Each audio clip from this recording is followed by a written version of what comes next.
with the proper equipment and with the parade routes set up, it's a cinch to kill the president, and they did it. There was a conspiracy, there was a plan to kill and murder our president, which they did. The ZR rifle program was an assassination program.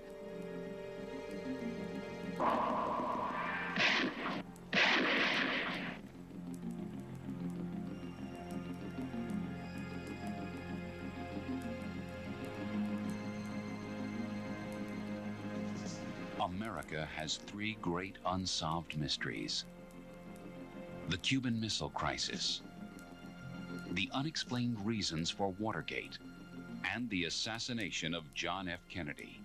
Up to now, those three events have been thought of as separate. You're about to discover that they are tied together. They are the keys to understanding the conspiracy to assassinate John F. Kennedy. Live from our nation's capital, Washington, D.C., it's the JFK Conspiracy with your host, James Earl Jones. Hello, I'm James Earl Jones. Many mysteries surround the death of John F. Kennedy. Now, we're going to offer you brand new answers to the old questions. Who killed John F. Kennedy? Why did they do it? And how were they able to keep it covered up for all these years? You'll see who knew about it and how it began. At that time, I go to Ferry's house, and Oswald's there, and Shaw's there, and Ferry's there, and Cubans are there, and all I hear is anti-Kennedy, anti-Castro, what are we going to do? And Ferry's walking back and forth. And then someone came up with an idea, well, if you can't get Castro, you get Kennedy, and blame it on somebody that likes Castro, and then the U.S. will go to war. All what you've got to do is... He said this would have to be done in a triangulation. He said the triangulation of crossfire, that was Ferry's idea. You'll see who carried it out. I have worked on presidential protection. I know there's more than one gunman. They know what they're doing. They have the right weapons. Everything is set up. It's a profession. You'll see who was behind it. It's not some external conspiracy that came from outside. This was something that happened at the heart of the deep American political system. And you'll see how it has been covered up for all these years. There was a rash of deaths, many violent deaths. The deaths follow certain patterns. Plus, you'll see how it all connects to Watergate. Facts, photos, evidence never revealed anywhere before. Our guests on the show are people the public rarely gets to see. Agents of the CIA, the Pentagon, and the KGB, who deal in top-secret operations. Investigators who are speaking to us despite a congressional gag order. Doctors with startling new medical evidence. Witnesses and friends of Lee Harvey Oswald. What you see and hear may startle you, but it is all backed up with proof. Who killed Kennedy? Why did they do it? And who is the group behind it? But this information does not come without a price. People have died to get it out. Some of our guests are right now receiving death threats. But their goal, like ours, is to finally shed some light on a dark chapter of American history. Join us now for the JFK Conspiracy.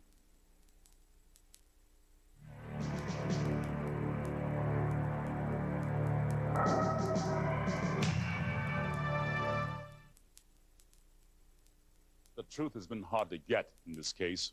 For one thing, many government files have been sealed until the year 2029.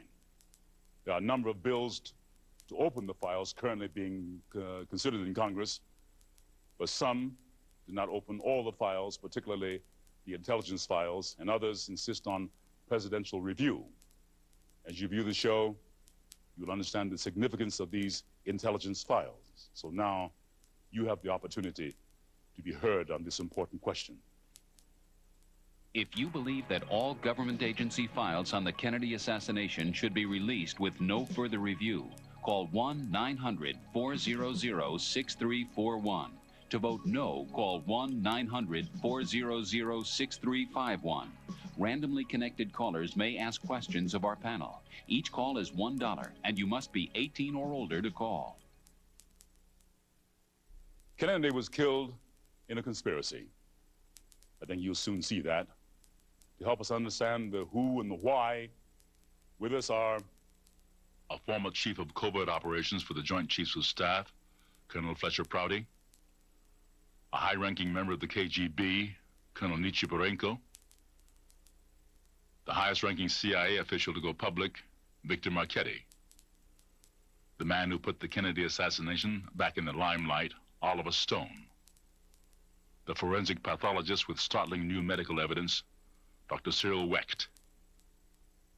Plus witnesses, friends, investigators, military experts, and many others. But first, let's go back to that day in Dallas. The day was November 22nd, the time shortly before noon. It had rained earlier, but when John Kennedy arrived in Dallas, the sun was shining. As a result, the Secret Service left off the clear, bulletproof bubble top from the limousine. At first, the crowds were thick, but as the motorcade approached Dealey Plaza, people lining the route thinned to a trickle. And it was here that the motorcade violated the Secret Service's own rules. As the car turned, it slowed from 40 miles an hour to 7. It was precisely then that gunshots blasted out. For 6 seconds, the occupants of Kennedy's car were struck by bullets. Kennedy grasped for his throat. Connolly reacted as if he had been hit from behind. Kennedy's head exploded, driven with great force backwards and to the left. Then and only then did the president's car accelerate and speed off.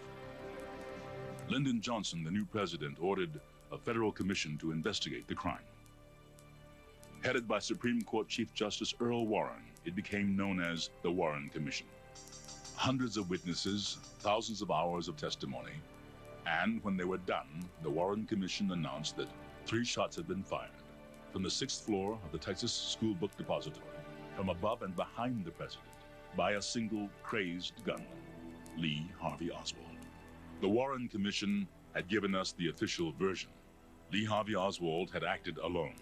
But if all 3 shots had come from behind, then why did the president's head fly backwards?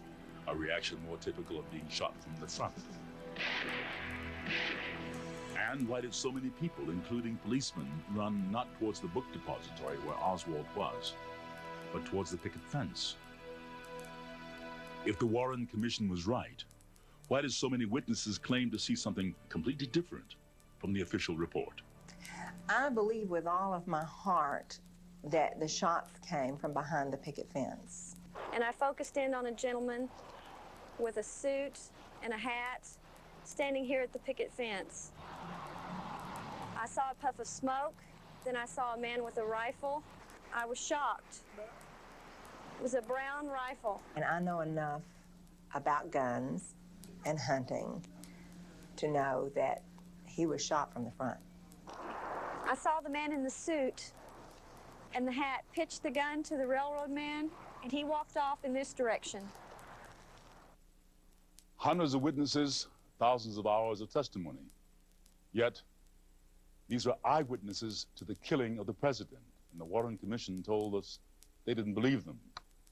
With us now is Jean Hill, who was closer to the president's car than anyone else at the time of the shooting.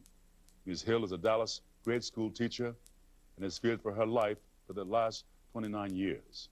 She's just written a book, JFK, The Last Dissenting Witness. And just last week, she received another death threat on the telephone. Ms. Hill, welcome. Thank you. What did the person who threatened you on the phone say? Well, he said he thought that I had learned my lesson and had learned to shut up, but that they'd found out that I had a book coming out and that if I said anything in the book, I would never live to enjoy it. Why were you in Dealey Plaza that day? Well, I went down there to take a picture of the president and also a good-looking motorcycle cop. just what were you doing just before the shots rang out? Looking for a good place to be seen and wearing a red raincoat where I could be seen. And just as my friend started to take a Polaroid picture of the president as his car was coming abreast, the shots rang out. I mean, I jumped on the street to yell at him to look this way, and shots rang out. He grabbed his throat, and that was the horrible headshot. How many shots did you hear? 4 to 6. Did you see a gunman? I saw smoke and puff of smoke and a flash of light from the knoll where someone was shooting from behind the fence. I understand that 2 men claiming to be Secret Service agents interrogated you after the assassination. What were you asked? Well, they picked me up and took me to the courts building and shoved me in a room where there were 2 other men, assumed to be Secret Service also, and they asked me what I had seen. I told them that I'd seen the president hit, that I saw a shooter from the knoll, and that I'd heard 4 to 6 shots. But they told me I didn't hear but 3 shots. 3 bullets is all they had. 3 shots was all they were willing to say right then. Well, did you go to Washington to speak to the Warren Commission? No, because my boyfriend, who was a policeman, got word that possibly I would be killed on that trip, and so I did not go. But not long after, the Warren Commission came to Dallas, and they came out after me and took me to Parkland Hospital. And I was the only non-medical person interviewed at Parkland Hospital. Were you ever interviewed by the Warren Commission? Oh, yes. I was interviewed by Arlen Specter, who was very, very, well, he tried very hard to discredit everything I said. He accused me of all kinds of things, from like a shabby marital affair to seeking publicity to just downright lying. Well, we have a telephone call. The call is from Don S. in Atlanta, Georgia. What is your question, please? My question is, who do you believe that the Watergate burglars were acting in behalf of? That's for you, I think. All right. I don't know. Watergate. Thank you. Next caller, Suzanne H., New York City. Yes, my question is for Jean Hill. Jean, are you sorry that you spoke up? No, I've never been sorry that I spoke up. A little bit scared that I spoke up, but I wish I had told the truth then, but I don't think I'd be alive to tell the truth today had I spoke up so completely then. Later on in the show, Ms. Hill will tell us about one of the attempts on her life. As many as 177 people involved in this case have died suspiciously, several Dallas policemen.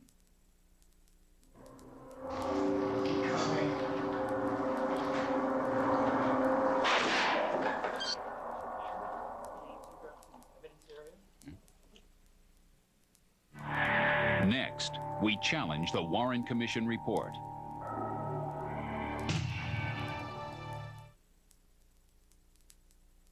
A lot of people who questioned the official report died suspiciously. You'll learn more about this later. But now, we thought we'd tell you about the man the Warren Commission said was the lone gunman, Lee Harvey Oswald. Dallas police suspected Oswald of 2 crimes. One was killing the president. The other was the murder of a Dallas policeman named J.D. Tippit 45 minutes after Kennedy. It was a media frenzy. Within hours, we were told Oswald was a Marxist who handed out pro-Castro leaflets in New Orleans, that he was a communist who had defected to Russia, that he had renounced America and everything American, that he had married a Russian woman, and that he was a loner with a fascination for guns. This view of him was essential for the Warren Commission to explain his motives for assassinating the president. Dispatches you people have been given, but I emphatically deny these charges. Yet we didn't believe him. Why? Because everything we were told about Oswald fit our profile of a murderer. What if Lee Harvey Oswald was really a U.S. intelligence agent? Joining us now is Victor Marchetti, former executive assistant to the deputy director of the CIA under Richard Helms. Mr. Marchetti was at the CIA when Kennedy was assassinated.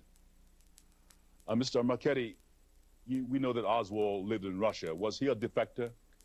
It's possible, but more likely he was a what we call a dangle. He was an American intelligence agent who was put out there for the Soviets to recruit in the hope that he could penetrate their intelligence service.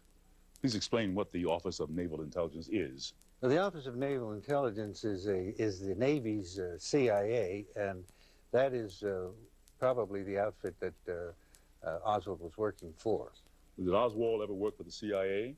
Not to my knowledge, and although the CIA might have been aware of his operations, the FBI would have been aware of the operations also, particularly when he came back to this country. Well, did Oswald work for the FBI? No, I don't believe he did. I think he was working with naval intelligence, but the FBI was coordinating on the operation, as was the CIA in the Soviet Union, of course, when he was there earlier. Thank you. Oswald was a very mysterious person. To find out more about him, we have asked Ron Lewis, a friend of Oswald's, to join us. Oliver Stone, the director of the JFK movie, told us about Ron in his book, Flashback, The Untold Story of Lee Harvey Oswald. Marina Oswald confirmed to me that Ron Lewis did exist, and she remembered him because he bumped into her one day in New Orleans when she followed Lee to work. Mr. Lewis, I understand that you worked with Oswald in New Orleans. We both worked for Guy Bannister, but he didn't pay us. We got paid from another source. Who was Guy Bannister? He was the head of the Chicago office of the FBI, and he also supplied guns for the Cuban refugees. And Lee told me this was a CIA operation. What did Oswald do for Guy Bannister? He went on to college campuses and he gathered information for the FBI. And he also recruited people to work for Guy Bannister. Did Oswald ever handle gun shipments at 544 Camp Street? He brought in a shipment of ammunition, and part of those were kept at 544 Camp Street. Part was taken in a laundry truck to Lake Pontchartrain.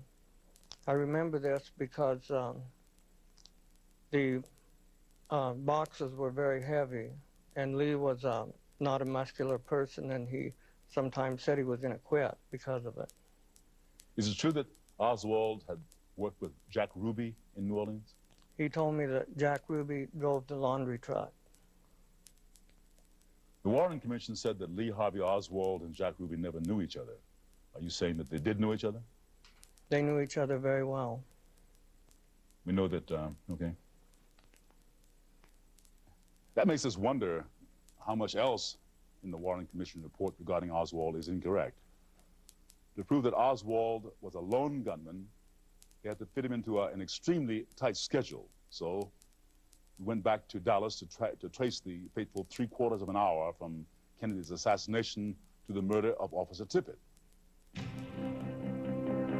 We began in the Texas School Book Depository.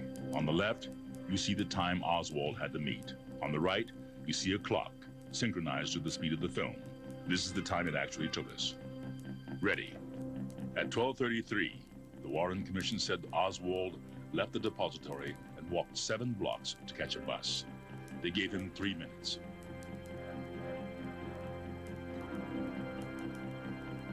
Three minutes, but it took us 6.5. Meanwhile, after traveling a couple of blocks, the bus was caught in an immense traffic jam. They said he got off the bus. At 12:48, they said Oswald climbed into a taxi. They gave him 6 minutes to reach his next stop.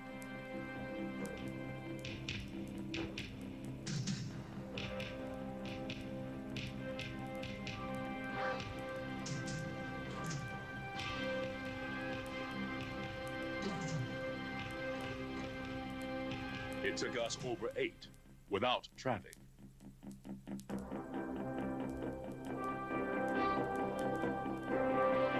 The commission said Oswald entered his boarding house at 1 o'clock.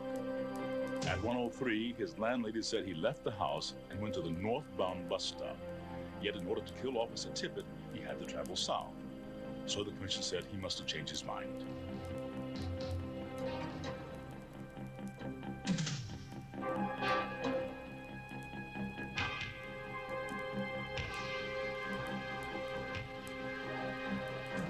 The witnesses all said that Tippit was killed no later than 1:10. And that was after the policeman and his killer had a conversation. 7 minutes. Oswald simply didn't have enough time. In every case, the commission failed the time test, and we had no congested traffic to deal with. But Oswald never got his chance to tell his side of the story. Instead, in the most secure area of police headquarters, he was gunned down by a man named Jack Ruby. The murderer of President Kennedy was dead. And we were told the case was closed. But if the Warren Commission was wrong about the time schedule, perhaps they were also wrong in telling us he was a pro-communist in New Orleans. He comes to New Orleans. He comes in and joins a group which he's supposed to be a left-wing Marxist. He isn't. He's a right-wing fascist. This is the real Oswald. All we gotta do is get Kennedy in the open. 3 teams. We'll get him in a triangulation crossfire. Blow away the president. We'll use a diversionary shot. Someone we can sacrifice. Then we'll get him for real with the other 2 shots. David. We know people who can do it. You know we do. We'll kill Kennedy, and nobody will know who did it. If you believe that all government agency files on the Kennedy assassination should be released with no further review, call 1-900-400-6341. To vote no, call 1-900-400-6351. Randomly connected callers may ask questions of our panel. Each call is $1, and you must be 18 or older to call. Find out who conspired to kill the president next. Oswald spent a lot of time in New Orleans. The Warren Commission told us it was because he was pro-Castro, hell-bent on converting others to his Marxist ways. Oliver Stone's movie, JFK, deals with the New Orleans connection. See that? Now take a look here. 544 Camp Street. 531 Lafayette Street. Same building, right? But with different addresses and different entrances, both going to the same place, to the office upstairs. Guess who used this address? Lee Harvey Oswald. The office belonged to Guy Bannister, formerly with the FBI. Not only was this address on Oswald's supposedly pro-Castro leaflets, but the account Oswald used to print the leaflets belonged to the CIA. In fact, everything about that address was connected to the CIA. It was a CIA operation where they had the Cubans and they were training these people, and they had trucks going there with unloading rifles in there. Witnesses placed Oswald there. They even heard him offer to train anti-Castro Cubans. I'll teach these guys guerrilla warfare tactics. Yeah. But he wasn't the only one to share that office. E. Howard Hunt set up a CIA dummy organization called the Cuban Revolutionary Council. The headquarters for the Cuban Revolutionary Council were none other than 544 Camp Street in New Orleans. Howard Hunt with the CIA, Guy Bannister with the FBI, and Lee Harvey Oswald, all in the same office. Today, there's evidence that Oswald only pretended to be pro-Castro. More likely, he was a U.S. intelligence agent on assignment. All of this, I believe, was part of the intelligence community's attempt to both establish a left cover for Oswald, to suggest that he was pro-Castro. He was not left-wing. I don't care what the Warren Commission said. It is dead wrong. Perry Russo was a college student in 1963 when he met the real Oswald, the right-wing intelligence community Oswald. What the hell's he doing here? What do you mean, what am I doing here? What the hell are you doing here? I gave him some expletives back, and then Ferry jumped in between us and said, oh, he's all right, he's a friend of mine. He was in the wrong house to be a left-wing Marxist because you're dealing with rabid right-wing fascists that were violent in their desire to overthrow Fidel. Oswald had gone to the right-wing Cubans a few days before, and then he goes out in the street right in front and starts becoming a left-winger a couple of days later. So the right-wing Cubans go crazy. They attack Oswald. They attack him first, but he gets arrested. The moment he got to jail, an FBI agent named Regis Kennedy rushed down to see him. Regis Kennedy was an FBI agent.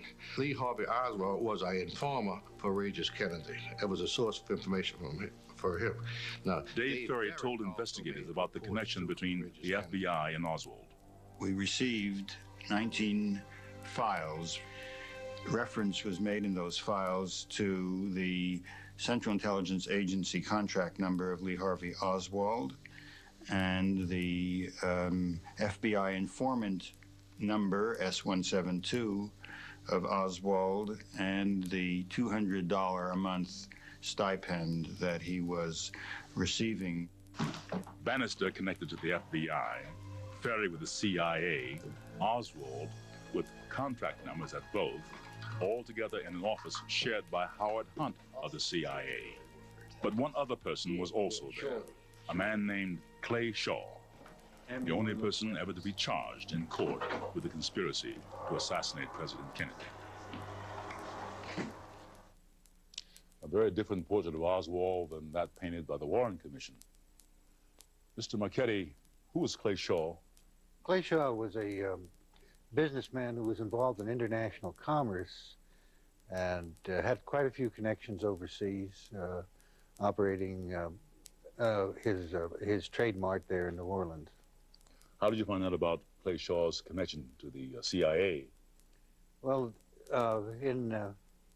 at the time of the Garrison trial for Clay Shaw, I was working on the director of the CIA staff, and he had a morning meeting every day in which he had his 12 top lieutenants and a few staff officers. And one day he looked at the chief of the clandestine services and he said, "Are we giving that guy all the help we can down there in New Orleans?" And he was referring to Clay Shaw. And he said, because we don't want that, words to the effect, we don't want that crazy guy down there causing any trouble. He was referring to Jim Garrison. And I thought that was kind of surprising. After the meeting, I asked the director's assistant why he brought this up, and I was told to be quiet. Later in the day, the director's assistant came over to me and said, "Look, Clay Shaw used to work for us. He was a contact of ours, and he did a lot of things for us. And this guy Garrison is digging into his background, and he may bring this out. It would be very embarrassing to the agency, and that's why we want to help Shaw." I see. Well, did Oswald ever work for Clay Shaw? I think he probably did, from everything I know, but I did not know that in the agency. Ron Lewis, do you know if he ever worked for Clay Shaw? Lee was paid to by Clay Shaw to distribute leaflets in front of the International Trade Mart, but Lee told me this was just a front. Was Oswald involved in the plan to kill Kennedy? Yes, he was. Oh.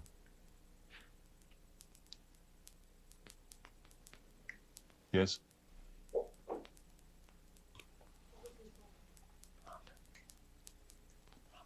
About my line. Yeah. Later in the show, you'll actually hear from the KGB. Oswald's past was hidden all these years as part of a cover-up. The truth, had it been known, had it come out, would have revealed there was a conspiracy. You people have been given, but I emphatically deny these charges. The conspiracy to kill the president needed a scapegoat, a patsy, someone who would take the blame. That's because there was a need for us to be directed away from the evidence, away from the fact that Kennedy was hit by 3 gunmen firing from different positions. In a conspiracy that would embroil the nation in a cover-up so great that 12 years later, it would lead to the Watergate break-in. Native, our men are dressed in business. Still to come, startling new medical evidence.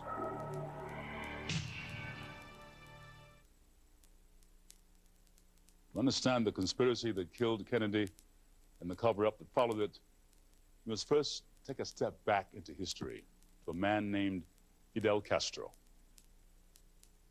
In 1959, the Eisenhower administration got the shock of its life. Fidel Castro, a young freedom fighter that Washington had armed and supported, announced to the world that he was a communist. Eisenhower ordered the CIA to recruit Cuban refugees. Special military camps were set up around the country to equip and train this new force. It became known as Operation 40. But Castro continued to thumb his nose at Washington. So in June of 1960, as Castro invited Soviet advisors onto his soil, a new decision was made: assassinate Castro. Joining us now to explain more of this history is the Chief Counsel for the Christic Institute, Daniel Sheehan. The Christic Institute is a non-profit public interest law firm best known for winning the Karen Silkwood case. Mr. Sheehan, what group made the decision to assassinate Castro? Well, we know, James, that Richard Bissell was involved, who was the deputy director for plans and covert operations for the CIA. And we know that J.C. King, who was the director of Western Hemisphere operations for the agency, was involved, and also Sheffield Edwards, the chief of security. But clearly someone from the 5412 committee, the ultra-secret committee to direct covert operations, had to have been involved in this decision at that high a level to carry out something so important. We understand that billionaire Howard Hughes helped to set up the ultra-black operation. What role did he play? Well, obviously, whoever this was on the 5412 committee that made this decision to kill Castro had apparently contacted Howard Hughes to get him to help set up this operation for deniability. And that is the point through which a man by the name of Robert Mayhew got assigned through the Hughes organization to carry this operation out to set up a political assassination unit, an ultra-secret political assassination unit of some dozen Cubans to kill Fidel Castro and Che Guevara. Mr. Marchetti, had the CIA worked with the Mafia before?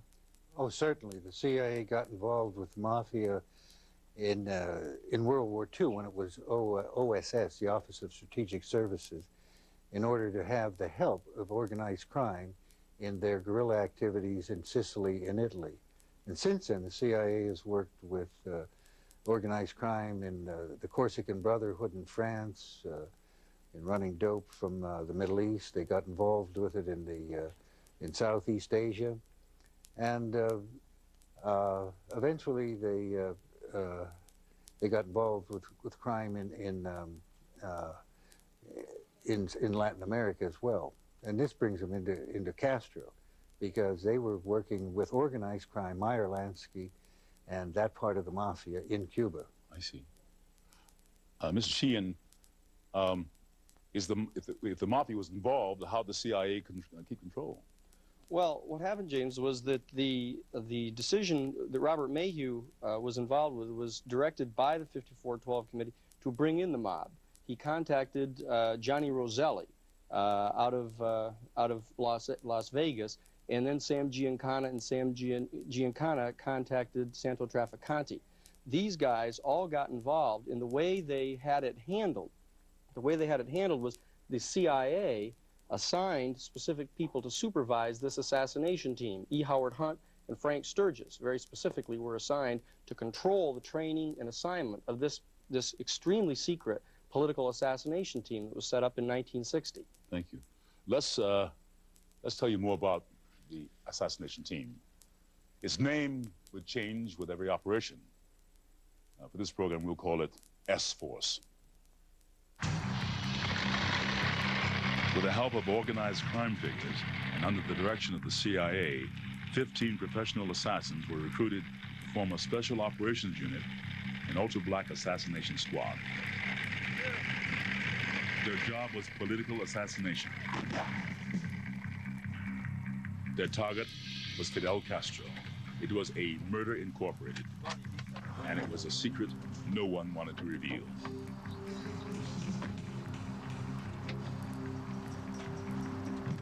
In November 1960, Nixon lost the election. Senator Kennedy will be the next president of the United States. And John Kennedy was sworn in as president. So help me God. Kennedy was not told about the existence of S-Force. This secret was kept from him by Allen Dulles, director of the CIA. However, Kennedy was briefed on the other aspects of Operation 40. We must never be lulled into believing that either power has yielded its ambition for world domination. Ambition. In April 1961, he ordered thousands of Cuban refugees, trained and equipped by the CIA, to invade Cuba. This operation became known as the Bay of Pigs. It was really a good plan because early in the planning, they brought in Marines who were specifically trained for over-the-beach operations. But it turned into a disaster when somebody in the chain of command double-crossed Kennedy and canceled the final bombing run. Kennedy did not order the planes to stand down, but he was blamed. John Kennedy was suddenly hated by the Cuban exiles and all those who supported them. We'll kill Kennedy, and nobody will know what did it. Because Cuba was protected by the Soviet Union, Kennedy had to placate Khrushchev. He promised he would cease all CIA-related operations. But he also tried to placate the Cuban exiles. So he changed his mind and continued operations against Cuba. Kennedy's actions led to the Cuban Missile Crisis, taking the world to the brink of nuclear war. In a minute, you see how it all led to Kennedy's assassination. Coming up, congressional investigator breaks the gag order. Khrushchev found out that Kennedy lied to him and had continued CIA operations against Cuba. What Kennedy did was simply rename Operation 40 Operation Mongoose. Mr. Sheehan, what did Khrushchev do when he found out that Kennedy lied to him? Well, what he did was to agree to send missiles to Cuba and to send some bombers into Cuba to start to fortify Cuba against what he expected was a future threatened invasion, again, of Cuba by Kennedy's Cuban forces. And how close did we come to a nuclear war? Well, it was pretty extraordinary. What happened, obviously, is the United States picked up the transport of these missiles on ships coming to Cuba and confronted Khrushchev. Kennedy confronted Khrushchev and told him that they were drawing a line in the ocean along a particular longitude, and if any of these missiles, new missiles, crossed this line, we would technically be in a state of war with the Soviet Union. And the Joint Chiefs of Staff had voted that if the ships did cross that line, that we should go to nuclear first strike to maintain our credibility. And they crossed and? Well, the fact is they did cross, and the Joint Chiefs reconvened and voted to go to nuclear first strike and told Kennedy that he should strike right now. How did Kennedy react to the threat of nuclear war? Well, according to the people that were there with him, is that he was stunned at that moment. He had come to that critical moment of history that everyone had feared, and he was being told by his Joint Chiefs that he should strike out completely against the Soviet Union. He was in his rocking chair, and apparently a tear came to his eye, and he said, I simply will not be the one that does this. And he immediately ordered all U.S. nuclear forces to stand down. This moment was what we call in kind of religious circles a metanoia, almost an experience that transported Kennedy to a different level of insight into the problems that had been being created by this Cuban plan. Well, did Khrushchev really want a nuclear war? No, it appears, James, the travesty would have been is that he had ordered the ships to stop, but they had not gotten the communication, or they had just gone across the line completely by mistake. So it would have been a horrible tragedy to have this thing happen that way.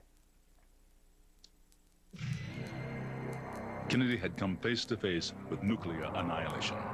He didn't want that to happen again. So he assured Khrushchev and Castro that the U.S. would keep its hands off Cuba. He ordered the CIA to stop interfering with Cuba.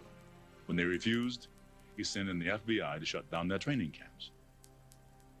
They started dumping on Kennedy for shutting down, attacking these bases. and shutting them down and calling him a traitor. Kennedy continued to make enemies as he pulled back from world confrontation. He put in the hotline to Moscow. He signed the Nuclear Test Ban Treaty. That shook up the military-industrial complex. He ordered U.S. troops out of Vietnam, and that shook them up even more. The idea was 1,000 guys out early, and then eventually everyone out by 1965. And he disagreed with his advisors. It was their opinion that we had to send combat troops, and if we didn't send combat troops, that Laos would fall and South Vietnam would fall. They even questioned the viability of India, Australia, and Japan. The whole structure of East Asia, they said, would be threatened if we allowed this to happen. So they were very serious about this. But Kennedy was insistent. He wanted us out of Vietnam. He also decided he could no longer trust the CIA. After the Bay of Pigs, Kennedy had decided to change the whole structure of how this government would carry out covert operations. And so he was transferring covert operations directly to the Joint Chiefs of Staff. Shortly after that, he fired Alan Dulles, who had been the Director of Central Intelligence since 1953. That was a signal to the CIA of what Kennedy was going to do, or what he had done. Kennedy was changing the status quo. The whispers started. From big business to the military. From disgruntled intelligence agents to anti-Castro Cubans and their right-wing supporters. Kill Castro! Kennedy had to go. We'll get Castro. We'll kill Kennedy. That's who will kill Kennedy! The mechanism was already in place. S-Force was available for hire, waiting for its next political target. And they resolved at that point, then between May and June of 1963, that they were going to kill President Kennedy. And they were going to kill him either in Miami, because he was scheduled to come to Miami and have an open car parade there, or in Texas. And that was the decision that they made, to go forward and to kill him. If you believe that all government agency files on the Kennedy assassination should be released with no further review, call 1-900-400-6341. To vote no, call 1-900-400-6351. Randomly connected callers may ask questions of our panel. Each call is $1, and you must be 18 or older to call. Up next, the shocking proof that Kennedy was killed in a conspiracy. Proof never seen anywhere before. In this segment, you'll see the evidence that Kennedy was killed in a conspiracy using more than one gunman. Our first guest is Dr. Cyril Wecht, a world-renowned forensic pathologist. He has been the coroner for Pittsburgh, Pennsylvania, and past president for the American Academy of Forensic Sciences. He was the first non-government pathologist to examine the medical evidence concerning President Kennedy's assassination. Dr. Wecht, how does the evidence prove that there was more than one gunman? First, Mr. Jones, we have to understand the predicament that the government found itself in. When they analyzed the alleged murder weapon, the Mannlicher Carcano, non-automatic bolt-action weapon developed before World War II in Italy, they determined that it took 2.3 seconds from shot to shot without allowing time for repositioning, re-aiming, and a moving target. Then when they examined the Zapruder film, frame by frame, they saw that John Connally was completely non-reactive, 1.5 to 1.6 seconds after Kennedy had already been hit in the throat. And that is what gave birth to the single bullet theory, that one shot came through Kennedy's back, through his neck, then through Connally's chest, through Connally's wrist, and the Connally's left thigh. And that is what permitted them to say that Oswald was a sole assassin. I'm sorry. I was just going to say, if you look then, Mr. Jones, at a frame from the Zapruder film, I'll illustrate the point I just made. This is frame 230. And if you see right here, there is John Connally's hat. I'm going to clear that a moment so we can first see his face. You'll see that there is no reaction whatsoever. Now, look at the white Stetson hat he's holding in his right wrist. Look at Kennedy, of course, having been struck. 1.5 to 1 seconds have elapsed, and John Conley, according to the single bullet theory of the Warren Commission, has been shot through the chest. The right wrist has been fractured. The nerve that permits the thumb to hold things in apposition with the fingers has been severed. The bullet's gone into the thigh, and he sits there totally unreacting. Now, you might have covered this, but why couldn't one bullet have hit Connolly and Kennedy? The bullet that was found on the stretcher at the hospital, the hero of the single bullet scenario, in its original weight was 161 grains. The bullet that was found weighed 158.6 grains, a loss of 1.5% of the original weight of the bullet. And yet, when you look at the x-rays of these two men, you see fragments of the bullet in 4 anatomic locations, with a significant fragment having been removed from the governor's wrist and another piece to this day remaining in his left leg. If you put all these together, you clearly have in excess of 1.5% of the original weight. If you look at the bullet, Mr. Jones, you'll see this is Commission Exhibit 399, the stretcher bullet, the magic bullet, as the critics prefer to call it. This bullet is absolutely pristine.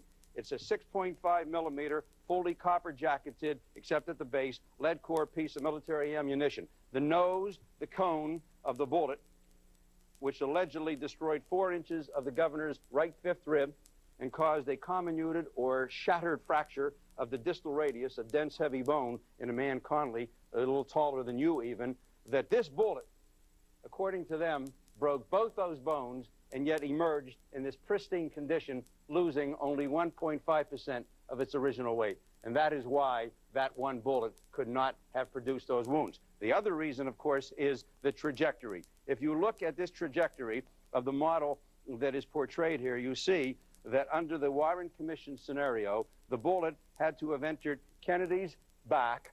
And by the way, they revised that wound. It was placed several inches higher than they did on the night of the autopsy. And then they say it went through his neck. And as it was going out to the left and downward and forward, it would have had to have stopped in midair, come back about 18 inches, and then gone into John Conley's right posterior axillary area, which is a fancy way for saying right behind the armpit. And then when it came out, it saw the wrist over here, and it said, hey, let's get the wrist in too. It reached over, got his wrist, shot I showed you before, holding the white Stetson hat, and then it moved downward. Now, the angle through Conley's chest was downward about 25 degrees. The angle from the chest to the thigh was downward at 45 degrees, and yet the angle through Kennedy was upward at about 7 degrees. So we've got then a bullet which does incredible gyrations like a roller coaster at an amusement park, moving horizontally and vertically at different times depending on whatever you need of it. Thank you, Doctor. We performed a test to find out if it was possible to have a bullet come out as the Warren Commission said it did. Larry Howard, the director of the JFK Assassination Information Center in Dallas, an antique gun collector and expert marksman, performed this test. This is a 6.5 Italian Mannlicher Carcano rifle. This rifle dates back to World War II. It's identical to the one found on the 6th floor of the Texas School Book Depository and that was allegedly used by Lee Harvey Oswald. The ammunition I'm going to fire is the same lot number allegedly used by Oswald. I got the ammunition from an antique gun collector and checked it with the information in the Warren Commission volumes. The rifle is not a very reliable gun. Many times it will misfire. Now, if that happens, we're going to have to take a second shot. The target is a combination of ballistics gel and bones. The ballistic gel assimilates the same properties of skin, and Dr. Wack suggested we use cow bones because they are very close to the consistency of human bones. Here we go.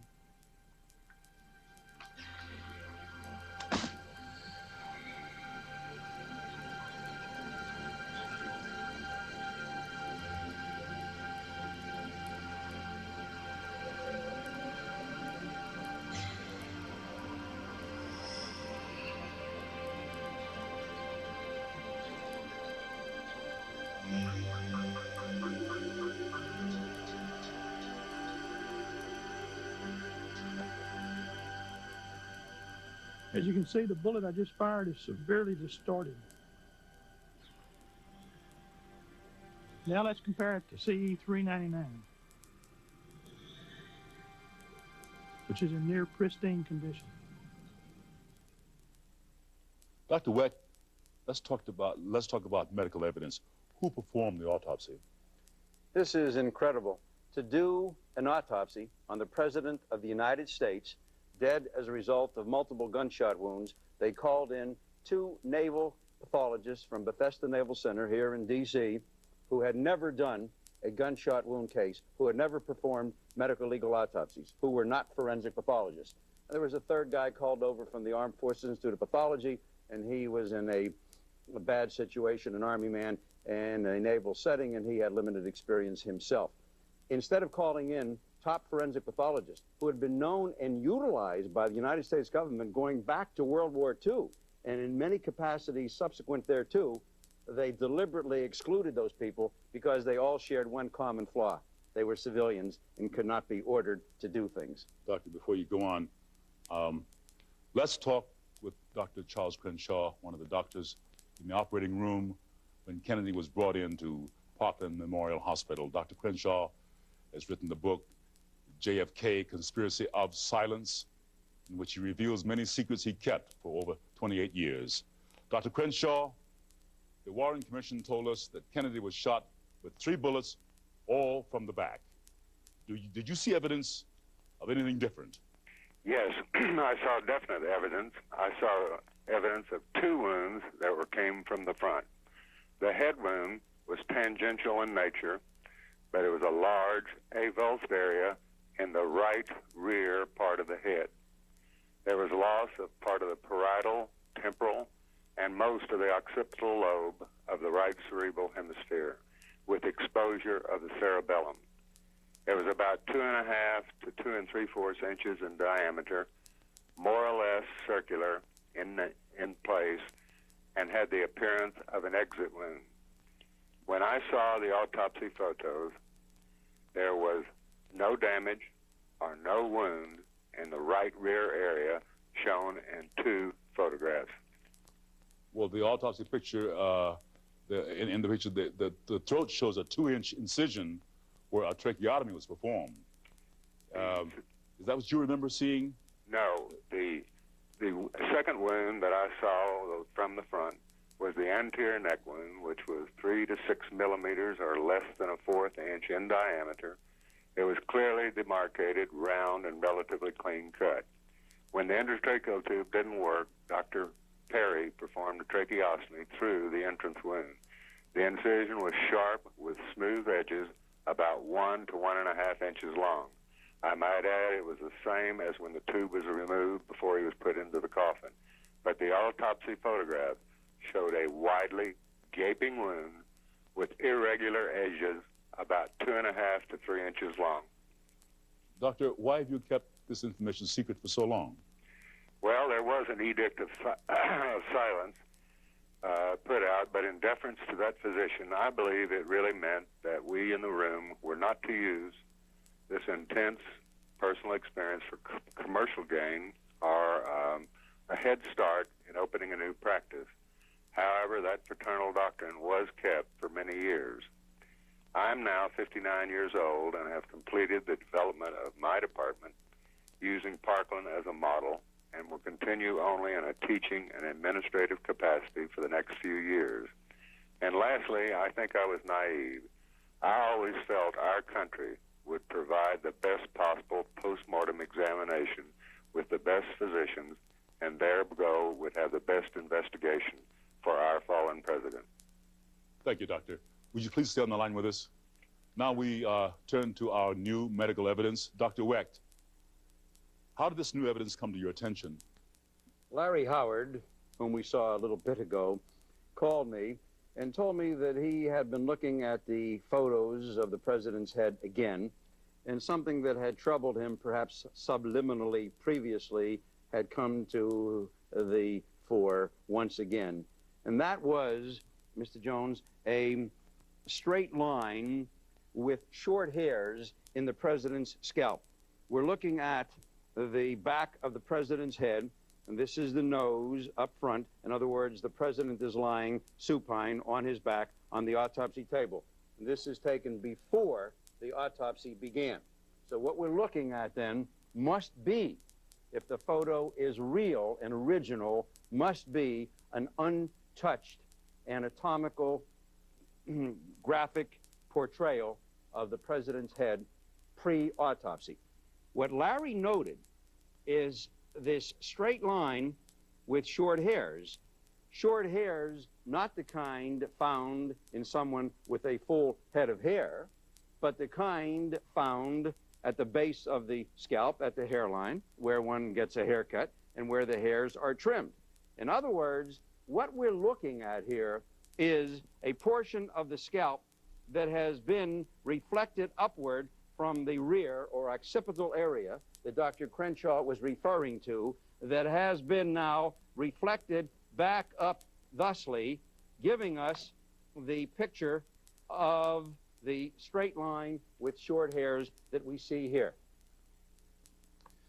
Well, okay. And what does that prove? What it proves is that this picture is very likely revised, altered photo. It definitely proves, in conjunction with the Zapruder film that shows the president being hurled violently backward and to the left at the moment of impact of the headshot, and force equals 1/2 mass times velocity squared. And we know the mass of the bullet, 161 grains, traveling almost 2,100 feet per second, a tremendous impact. And supposedly, according to the Warren Commission, he's being struck from the rear, but his body moves backward and to the left. When you take that and you correlate it with the description that Dr. Crenshaw and other doctors at Parkland Hospital, and a nurse and a Secret Service agent and a funeral director all said about a gaping defect in the right rear of the skull, when you look at these photos and you look at work that other people have been doing, including a colleague of mine, Mr. Tom Wilson in Pittsburgh and so on, you come to the conclusion that we're dealing with a big defect in the right rear of the skull. And the significance of that is that it was an exit wound, not an entrance wound. But there are other holes, too, in the head that I hope we'll have a chance maybe to talk about later. Thank you, Doctor. Evidence like this usually never gets to the public. People who find it are often warned to keep quiet or worse are killed, like the case of Dallas policeman Buddy Walters. He was called in to pick up an escaped convict at a motel. The court never even determined whether the gun that shot him was the policeman's gun or the escaped convict's gun. Coming up, secrets from the KGB, plus the connection of the Kennedy assassination to Watergate. You've seen the medical evidence that proves the fatal shot exited from the back. Before this program is over, you'll see other evidence and know how this conspiracy was carried out. But first, getting at the truth in this case has been a painstaking and dangerous occupation. As many as 177 people died simply for knowing too much. The moment Kennedy was killed, a massive cover-up went into operation. Witnesses were threatened, and many were killed. Evidence was tampered with and destroyed, and documents were locked away under the guise of national security. There were many things you weren't supposed to see, like the paraffin test given to Oswald. It proved conclusively that Oswald had not fired a rifle that day, or the spy camera found in Oswald's possessions, issued to him by the U.S. government, or Oswald's letter to a Mr. Hunt requesting his next assignment. The only Hunt we know of in this case is Howard Hunt of the CIA, who shared the same office with Oswald in New Orleans. There were intelligence connections to Oswald everywhere you looked, and every one of them was covered up. There was even advance warning of the assassination received by the FBI that was locked away so you would never know. Roadblocks, cover-up, hiding the truth. Jim Garrison, district attorney in New Orleans, learned that the hard way. I think he proved beyond a shadow of a doubt that Oswald, who was supposed to be a lone nut communist, had a very strange set of friends in New Orleans, among them David Ferry, Guy Bannister, and Clay Shaw. Garrison learned about Oswald's connections to New Orleans. He learned about the party, summer of 1963. We'll kill Kennedy. He got Ferry to talk, and Ferry started telling him amazing details of the assassination. All we gotta do. The word of Ferry's cooperation leaked out. And I got a phone call here in my home from Dave Ferry. He was panicking and he was almost crying. That's when the investigation leaked out. It was in the news media about the major investigation of the JFK. And he was, like I say, panicking. They're screaming at they're going to kill me. You know, why did you do this? You know, what happened? Ferry was Garrison's major link to the truth. Through him, Garrison would have proved Kennedy was killed in a conspiracy. It is said Ferry wrote 2 suicide notes, both typed and neither signed. It is said he died of a massive brain hemorrhage, but many people now believe Ferry was murdered. Without Ferry, Garrison was forced to find other witnesses. He learned of a Dallas policeman named Buddy Walters. Walters had been in Dealey Plaza when he found what appeared to be a 4th bullet. Walters originally described it as a .45 slug and then later changed and said that he hadn't found a bullet there, but there's photographic evidence from one of the Dallas newspaper photographers. Walters agreed to come to New Orleans and testify for Garrison. That's right. Police! I hear they got But before he could leave, he was sent to a motel in Dallas. Why don't we come in?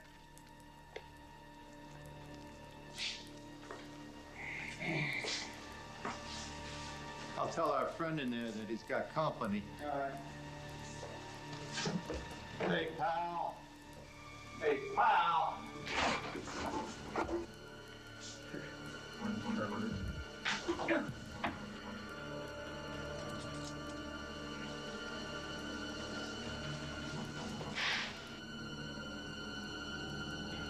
So before he got to New Orleans, Buddy was killed. Garrison found another Dallas policeman, Officer Roger Craig. Craig and another policeman found the rifle. Craig and others were the first to see the spent shells near the window, lined up in a direct row, about 2 inches apart. Not the way shells fall when they're ejected randomly from a gun, but placed there. Craig also saw a man who he later said looked like Oswald running from the school book depository. When he reported this, he was told to say it didn't happen. Hold your horses. But Craig persisted. He too agreed to help Garrison. Craig survived, but someone was certainly trying to keep him silent. 3 more violent attempts were made on Craig's life. He kept surviving. Finally, we are told, he committed suicide. Yet Garrison was determined to find the truth. He found a new witness, Perry Russo. Right away, I penned a letter to the DA's office in New Orleans. Because of Russo, Garrison brought charges against the only other person at the party, a wealthy industrialist named Clay Shaw. He felt he could prove Shaw was tied to the Kennedy assassination, but he needed federal cooperation. We got no cooperation from the federal government at all. At all. None. Zero. Contra one on It was even an attempt to threaten his key witness. He said, you never knew anyone named Lee Oswald or Leon Oswald. You never heard anybody discuss shooting the President of the United States before the President was shot. And he says, and you did not attend any party or meeting or gathering on Louisiana Avenue Parkway that the discussion centered around shooting President Kennedy. We know people who can do it. You know we do. You never heard anybody... When he didn't go along, Russo was taken down. Garrison was taken down as well. As soon as Shaw was acquitted, powerful forces conspired to destroy Garrison's credibility. These forces are still at work, so believes Oliver Stone. They went after the movie with I think, deliberately, early. I've never seen a movie that was attacked before it was released. This was a vicious attack, and it came in the form of Washington Post, a big article discrediting the movie based on a stolen script that was sent to every news organization in America. I think we were everywhere. Next, an investigator from the House Select Committee on Assassinations breaks the gag order. Joining me now is a former investigator for the House Select Committee on Assassinations, Gaten Fonzie. Mr. Fonzie, did you sign the secrecy agreement? Yes, we had to. Tell us about that agreement. The agreement was basically to prevent the press and the public knowing what the committee was doing as it was doing it. Well, why didn't other members of the staff speak up? Well, it was the same way as it was with the Warren Commission. There were a lot of young, ambitious attorneys on the committee who saw the opportunity to use their work with the committee to enhance their resumes in the future. They were very interested in keeping their government jobs, as it were. Why did you come forward? Well, for a couple of reasons. First of all, I didn't give a damn about a government job. And secondly, I was outraged after the House Select Committee report came out that it was being treated as if it was the final word. And like the Warren Commission report, it was not at all the result of a full and complete investigation. You found the first evidence that indicated Oswald was connected to the CIA. How did you make that link? I came across a witness in Miami who was the leader of Alpha 66, one of the most violent and aggressive anti-Castro Cuban groups. It was the group, in fact, that attempted to embarrass Kennedy during the Cuban Missile Crisis when he was in delicate negotiations with Khrushchev. His name was, the leader of this group was named Antonio Viciana. Viciana told me that throughout the period that he formed the group, prior to forming the group, and throughout the period of from 1961 to 1973, he was directed by an American who was a strategic director of Alpha 66, the secret behind-the-scenes man. And in September of 1963, he used to meet with Bishop at various times and in various places. In September of 1963, he met with Bishop in, a man named Maurice Bishop was this fellow's name. He met with Bishop in Dallas, and he saw Bishop talking to a young man whom he later identified as Lee Harvey Oswald. Viciana did. How did you identify Maurice Bishop? We had a sketch drawn from Viciana's description. At the time, I was working for Senator Schweiker, who was on the Church Intelligence Committee. He had set up a Kennedy subcommittee on the assassination. And Senator Schweiker recognized the sketch as one of the CIA officials who had testified before the Church Committee. How do you feel the committee followed up its leads? It didn't. It didn't follow up the leads, especially in relation to the CIA. In case of the Maurice Bishop incident, it did nothing at all to confirm the fact that David Atlee Phillips was in fact Maurice Bishop. Well, it seems that the House Select Committee failed to follow up on its most promising and obvious lead, the CIA. But they did make an important contribution. They concluded that Kennedy had been killed by at least 2 gunmen as part of a conspiracy. And they brought the CIA mafia assassination plots out into the open. But 5 years earlier, no one knew these plots existed. It is the secret that ties the Kennedy assassination to Watergate. Next, the connection of the Kennedy assassination to Watergate.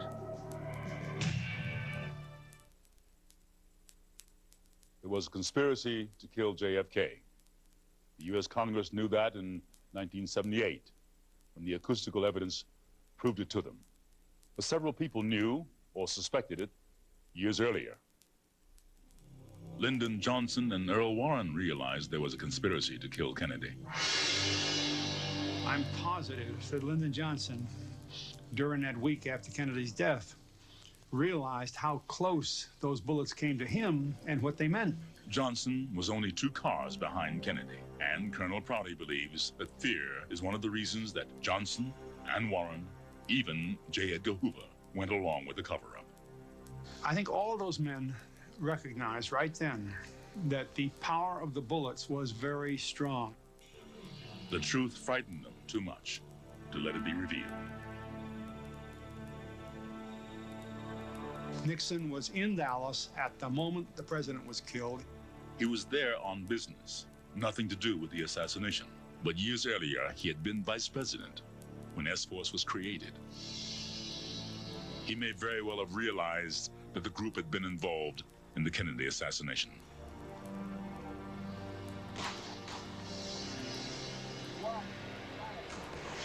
In 1968, Nixon became president.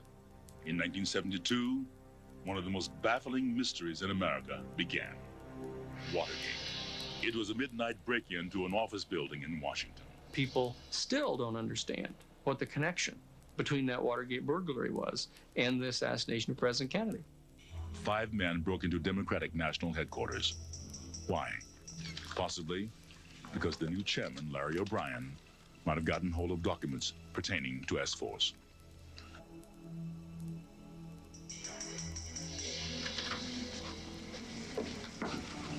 These were no second-rate burglars. Most of them had been involved in the early days of S-Force. E. Howard Hunt, Frank Sturgis, Bernard Barker, Virgilio Gonzalez, and Eugenio Rolando Martinez. These were high-level intelligence agents who went into Watergate. They needed to get into Larry O'Brien's safe. They knew what to look for. The security officer called the police, but the lookout for the burglars didn't realize that the 3 hippies he saw were actually undercover cops. We're going up.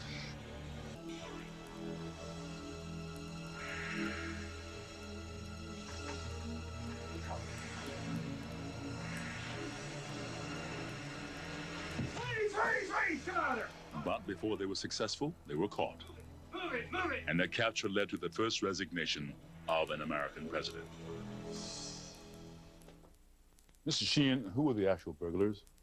The actual burglars, Rolando Martinez and Virgilio Gonzalez and Bernard Barker and the others, many of them were actual members of the ultra-secret S-Force, the political assassination group that had been set up back in 1960 when Richard Nixon had been vice president, and when Mr. Bissell and the others in the CIA had set up this ultra-secret group to assassinate Fidel Castro with the help of Howard Hughes and his lawyer, Robert Mayhew.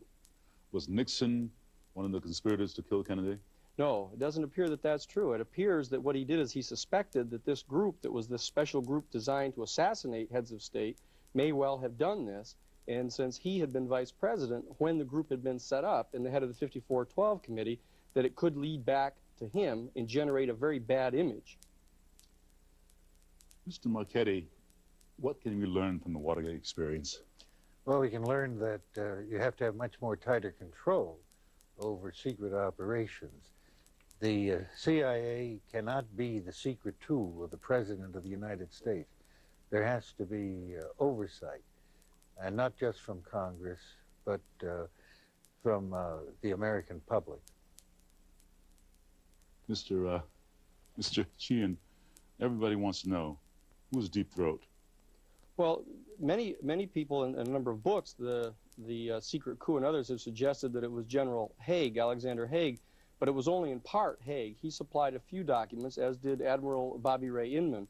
But the key, the guy to Deep Throat, was Robert Bennett, who was Robert Mayhew's assistant. Remember, Mayhew was the man with Howard Hughes who had set up the political assassination group back in 1960, working with the CIA and organized crime. That Robert Bennett is the man who delivered the documents to Bob Woodward. Well, Daniel Sheehan isn't the only person who's told us that Nixon's downfall was orchestrated. At first, the Watergate break-in posed no threat to Nixon. But that all changed. Nixon was building his own private intelligence agency, and I think this is why the other agencies, CIA and the FBI and maybe even the Pentagon, collaborated to bring Nixon down. Nixon threatened the CIA. Nixon fired the CIA director. Nixon threatened the status quo. Nixon had to go. Exactly 9 years earlier, Kennedy had followed the same course.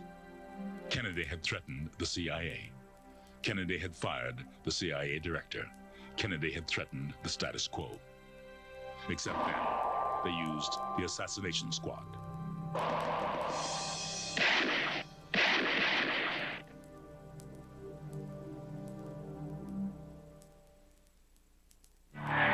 Next, the group behind the conspiracy to assassinate JFK. There's little doubt that John Kennedy was killed in a conspiracy. But two questions remain. The first is, what really happened that day in Dallas? Forget Castro. We'll kill Kennedy, that's who will kill Kennedy! You ain't never gonna get that shit. Yeah, sure we will. We'll kill Kennedy and blame it on Castro. The whole country will want to invade Cuba. David. All we gotta do is get Kennedy in the open. And then 3 teams will get him in a triangulation, a crossfire. David. We know people who can do it. You know we do. Because of his ties to the CIA and the Mafia, Ferry probably did know of the conspiracy that was taking shape, although it is doubtful that he knew precisely about S-Force. The ZR rifle program was an assassination program. The ZR rifle program had been involved in assassinating Patrice Lumumba, that assassinated Trujillo. That's the machinery, Murder Incorporated. That's the people. In fact, they call them mechanics. You see a man on the phone that simply says where, and they say in the south, and when, in the fall, and all right, thank you. And on November 22nd, it was to be for them just another assignment. It had rained earlier that day, but by noon, it had stopped. You're dealing with people who are trained to do this in the first place. They don't need bonuses and pay. They have access. They are assured they can leave.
With the proper equipment and with access to the place and with the parade route set up to come right by where they are at a very slow pace, it's a cinch to kill the president. And they did. Kennedy's motorcade was arranged to make 2 turns, taking him directly into a triangulation. The first shot came from the picket fence. It hit Kennedy in the throat. The second shot came from the Dow Tex building, next to the book depository. It entered Kennedy's back. The third shot came from the southwest corner of the book depository, 7th floor. It hit Connolly. The fourth shot came from the Dow Tex. It narrowly missed, hit the curb, wounding a bystander. The fifth and sixth shots were fired almost simultaneously, from the depository and from the picket fence. Both hit Kennedy in the head. One from above, moving him forward. Then an instant later, one from the front, tossing him back. One from above, moving him forward. Then, an instant later, one from the front, tossing him back.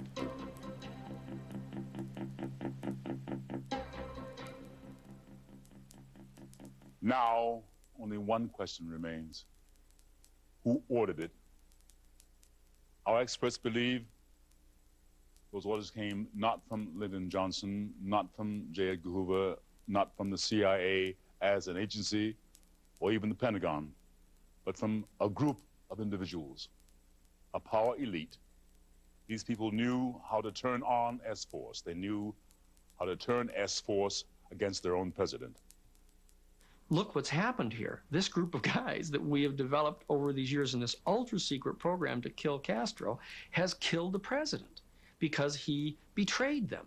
The story of the Kennedy assassination and the story of other scandals that we've had in our government are a kind of karma coming home, a kind of retribution for what we did to other governments. This is Lyndon Johnson talking, the President of the United States.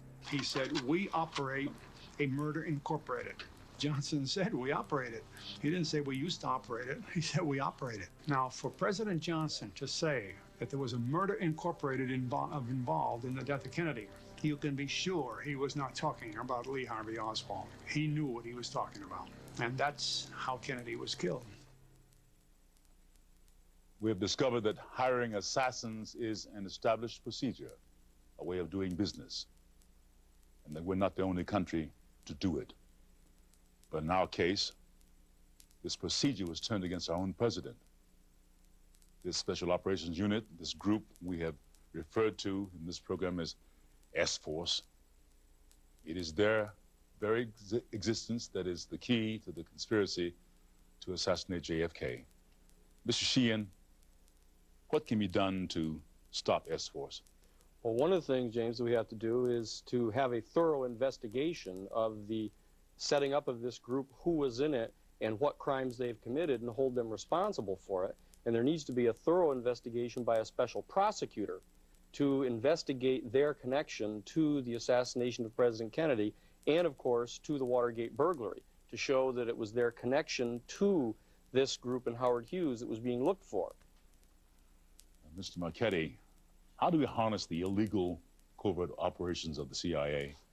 Well, supposedly by law, mainly through Congress. But right now there are two bills before Congress that are designed to revise the intelligence system, and they allow for the same things to continue on.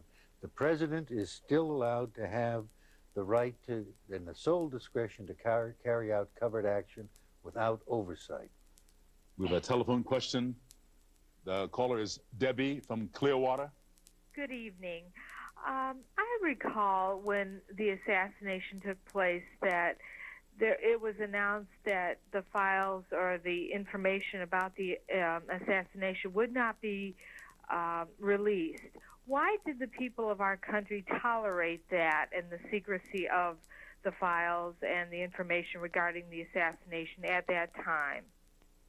Well, the problem is that most of the American people don't feel that we have anything to do with decisions that are made by our government. Most people just come once every 4 years and vote for a president that's offered to us by the Republican or Democratic Party, neither one of whom we're particularly pleased by.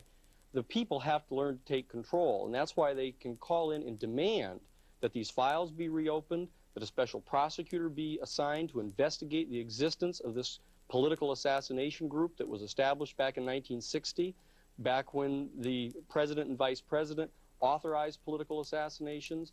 This has to be looked into. It has to be brought to light. The American people have to take charge of our government. That's why they allow things like this to go on. The time is over to let this stuff go on any longer. We'll take another call. It's Rick from Rockwell. Your question, please. Hello? Yes, Rick. Go ahead, please. Yes, I'd like to know why it's taken so long for this information and the truth to be exposed. Well, in the first place, it hasn't been exposed yet, and I don't think it ever will be. Secrecy in government is designed for one purpose and one purpose only. Not to keep the enemy or the opposition from knowing what's going on, but to keep the American people from knowing what is going on. And all the evidence that exists, or might have existed, that would implicate the government in Kennedy's assassination, you can be sure that evidence is now destroyed. So even if everything is released now, the chances of solving the Kennedy assassination and attaching the blame to the guilty parties is almost impossible. All through this program, we've been offering you an opportunity to vote on the question, should all the government files be released with no further review? We thought you'd like to know the results of your votes. We'll do that in a few minutes. Still to come, secrets from the KGB. All through this show, you've heard about a conspiracy. You've heard people say that Lee Harvey Oswald was set up as the fall guy. Wouldn't you like to know what the KGB says about Oswald? Meet a high-ranking secret agent from the KGB, a man never before seen on television, Colonel Ole, no, I'm going to pass on that one, his name. In 1963, he was an officer in the counterintelligence in Mexico and met with Oswald at the Russian embassy 2 months before the assassination. When I met Oswald in Mexico City in 1963, the discussion was about the visa for Russia. Oswald's emotional state was very agitated, very tensed, and very nervous. I spoke with Oswald during our conversation, and the second visit, I considered that he was in big trouble. Something was very dangerous for him. I consider that Jim Garrison investigation is very important because its investigation is directed in New Orleans activities of Oswald. And my personal opinion that this is a very important place where maybe it's necessary to repeat the investigation. I consider that was conspiracy which involved more than only Lee Harvey Oswald. That was Colonel Nichiporenko. We know that the colonel has additional information about the Kennedy assassination, but due to its highly sensitive nature, this is all we can share at this time. We began this show nearly 2 hours ago, and the response to our telephone question, hold on, please. There was something that came up earlier. Earlier, Mr. Lewis, you said that Oswald was involved in the plot to kill Kennedy. Was Oswald supposed to kill Kennedy? He knew there was a plot to kill Kennedy, but he didn't want anything to do with it. But eventually he became involved with them. Well, who was supposed to kill Kennedy? He told me that Roscoe White was supposed to kill Kennedy. He was to be one of the trigger men. Thank you, sir. I was going to say we began this show 2 hours ago, and the response to our television, our telephone question has been overwhelming. 99% want the files open, 1% to keep them closed. Before we say goodbye, we have one more phone number to tell you about. This time, you won't simply be voting. You'll be leaving your name, address, and phone number, which will be forwarded directly to your congressman. The impact can be enormous, and it is cheaper and far easier than sending a telegram.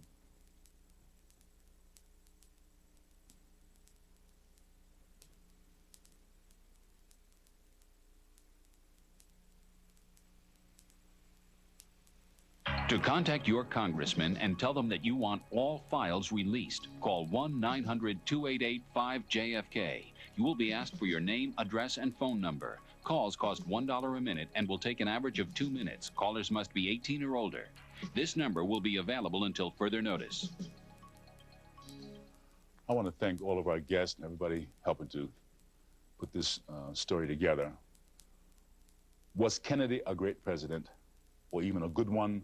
That is for history to determine. But his death leaves us with a dilemma. Do we, as a nation, want to deal with paid assassins? Today, they might work for us, but tomorrow, how can we know? We've been asked, what is the purpose of opening old wounds? Well, perhaps the answer is for our children. We teach them to tell the truth, to speak up when there is a wrong. But in this case, those who tried to speak up were silenced, and that is wrong. Perhaps by opening the files, all the files, you can clean the slate and start again. We can only hope. Goodbye.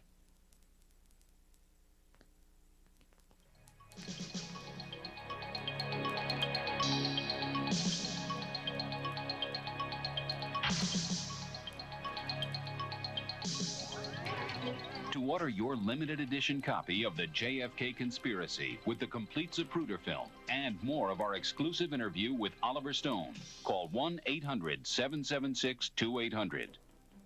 Accommodations provided by the Deluxe Phoenix Park Hotel, the center of Gaelic hospitality in America on Washington's Capitol Hill.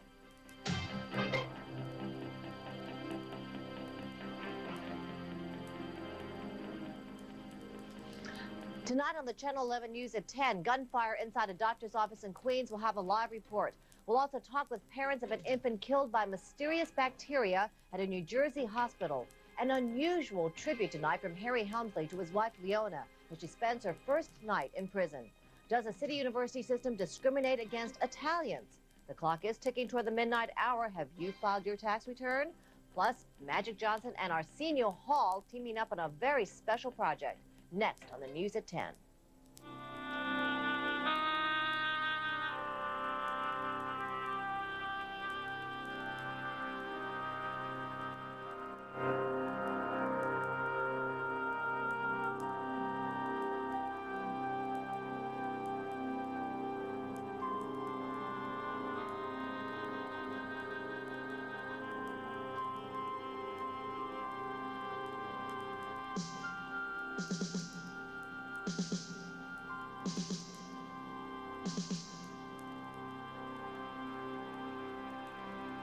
Ground transportation in Washington, D.C. provided by Dollar Rent-A-Car.